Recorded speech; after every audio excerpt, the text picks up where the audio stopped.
I learned along the way. Like the past 3.5 years, it was a learning process. I know now from the past 3 years, that's it. Third gear, it was like all limiter coming down the hill all the way.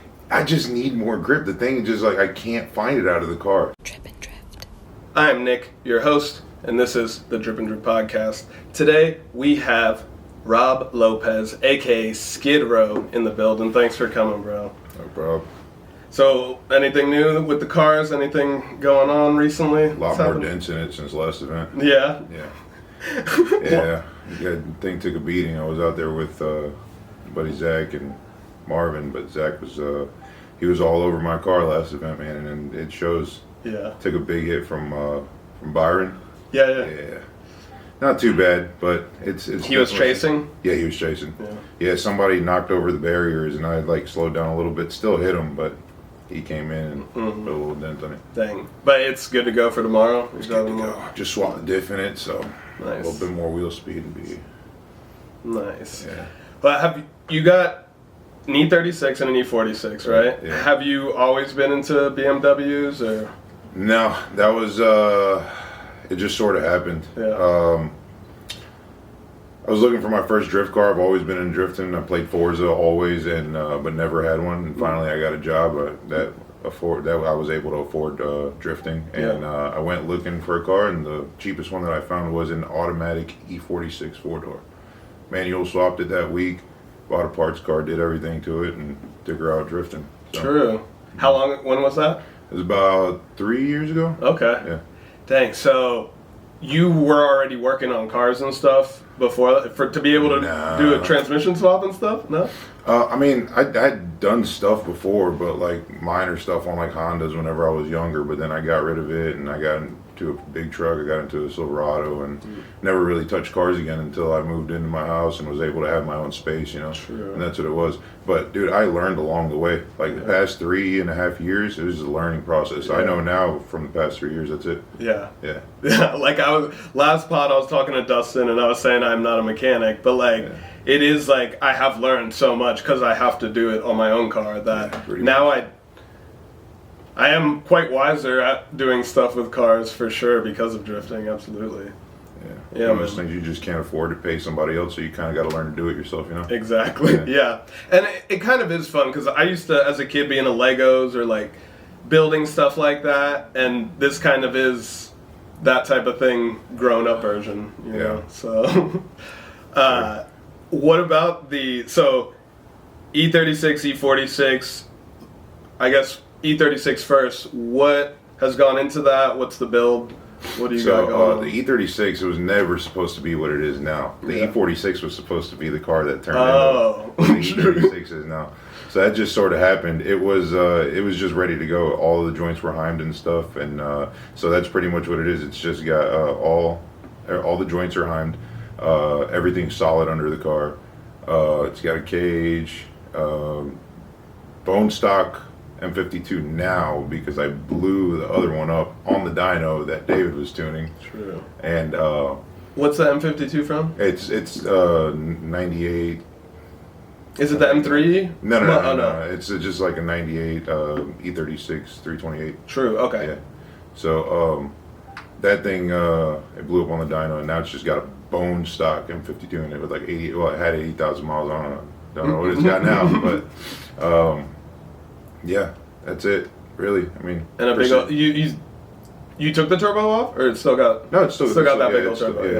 Yeah. Not that big, but it's looks big. It's decently sized. Yeah, I know. It's it gives it character not having a. It's part of the car. I can't put a hood on it now. It'll be a completely different car for me. True. And what about the highlighter yellow? What inspired that? I wanted a color that nobody else had. And whether you hated it or loved it, you were going to see it. So you're not wrong with that. You do notice it for sure on the track. Yeah. That's cool, though. That's what you want. Like, that's what you said. You want people to notice it. That's awesome, man. That's my buddy Zach that painted that car, too. Yeah. Shout out to him, man. Did a great job on the car. Sorry it looks like shit now. Hey, you're in drifting, man. Yeah. It's going to happen. So what about the E46? It's pretty stock, or what do you got? Yeah, it's got drift goodies on it, right? Yeah. So it's a stock engine, stock 3 liter. but full interior. Still has everything for AC. Has SLR angle kit. Only thing about it is it's got a 75 shot of nitrous on it, but dude, that thing's been sitting forever. I tried to start it yesterday. Battery was dead, and it needs to be bled. It's got all kinds of issues probably with it. Yeah. Yeah, it overheated on me. I was like, yeah, not dealing with this, man. Shut it right off, parked it on the side, and started working on the 36. So yeah. So would you recommend an E36 or E46 for somebody getting into drifting? Maybe that's something that knows a little bit about cars. Probably an E46 now that there's probably an LZ tax on all E36s, you know. So probably a 46. But I don't know. I feel like the E36 is more of a solid car than the E46, to be honest. I think it might be even easier to drive. I don't know what makes it easier to drive, but hopping into the E36 from the E46, I felt way more comfortable in that car. I don't know if it was just a seating position, I don't know what it was, but I just felt better driving that car. So that's why you built that one up then? Well, that too. I had more fun driving it, and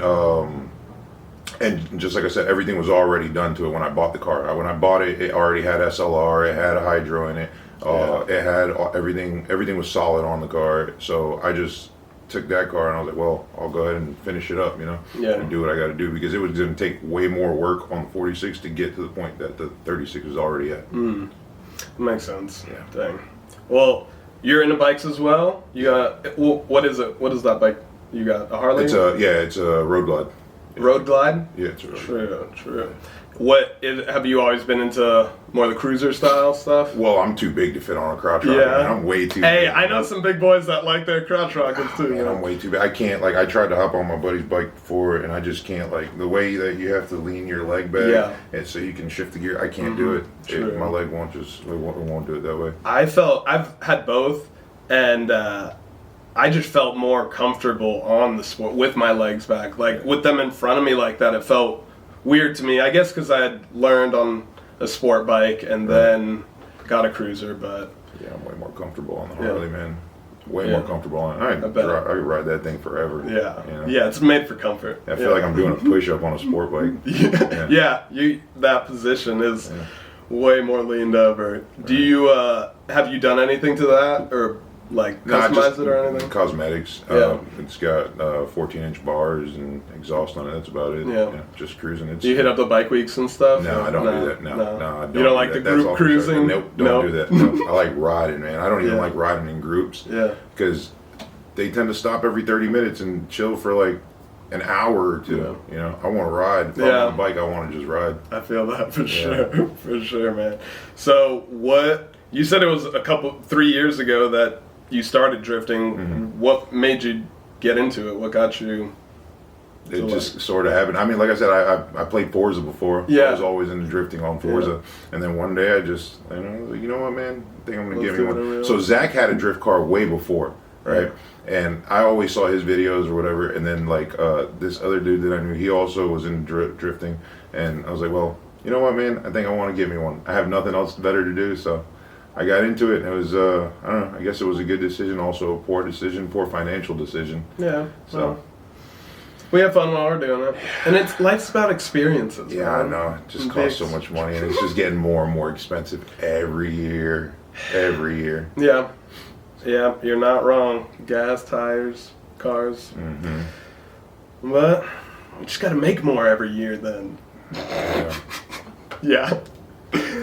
Yeah, well, have you been to other tracks, obviously, besides Mid-Pond? I've been to Mid-Pond. Oh, and we did Atlanta Motorsports Park last year. AMP. Oh, man, it was so much fun. Yeah. Third year all the way down that hill is crazy. Yeah. Crazy.